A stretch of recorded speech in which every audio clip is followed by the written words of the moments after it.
సత్యవర్ధన్ను kidnap చేశారు కాబట్టే వంశీని అరెస్ట్ చేశారన్నారు ఎమ్మెల్యే ఎరపతినేని శ్రీనివాసరావు. జగన్ వ్యాఖ్యలపై స్పందించిన ఆయన కక్ష సాధింపులు సీఎం చంద్రబాబుకు తెలియదు కాబట్టే వైసీపీ నేతలు రోడ్లపై తిరుగుతున్నారని తెలిపారు.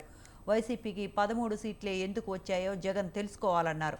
జగన్ హయాంలో జరిగిన అరాచకాలు ప్రజలు ఇంకా మరిచిపోలేదన్నారు ఎరపతినేని శ్రీనివాసరావు. చట్ట ప్రకారం గవర్నమెంట్ చర్యలు తీసుకొని తప్పితే అసలు మేమేనా తీసుకోవాల్సిన చర్య ఇది కాదు. ఇంకా తీవ్రమైన చర్యలు మేమేనా ఉండాలి. కానీ అక్కడ మా ముఖ్యమంత్రి గారు ఒప్పుకోవట్లేదు. అది సమస్య. కక్ష సాధింపులు మా ప్రభుత్వానికి లేవు కాబట్టి మీరు ఆ మాటలైనా మాడగలుగుతున్నారు, లేదంటే మీరు మాట్లాడే పరిస్థితి కూడా ఉండదు. కాబట్టి మీరు ఎప్పటికైనా 151 సీట్ల నుంచి 11 సీట్లు ఎందుకు వచ్చాయో గుర్తుపెట్టుకొని, ఇది ప్రజాస్వామ్యం. మీ అయ్య రాజ్యాంగ 5 సంవత్సరాలు పరిపాలిస్తే ఎందుకు 11 సీట్లకు వచ్చారు ఇప్పటికైనా గుర్తుపెట్టుకొని అవాకులు చవాకులు పేలకుండా నిన్న జరిగిన ప్రజాస్వామ్యబద్ధమైన పిడిగురాళ్ళ మున్సిపల్ వైస్ చైర్మన్ది మీరు దాంట్లో ఎటువంటి ఆక్షేపం లేదు.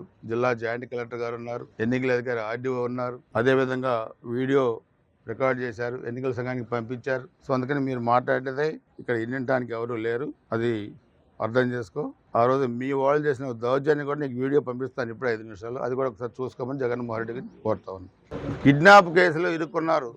చట్ట ప్రకారం గవర్నమెంట్ చర్యలు తీసుకొని తప్పితే అసలు మేమేనా తీసుకోవాల్సిన చర్య ఇది కాదు. ఇంకా తీవ్రమైన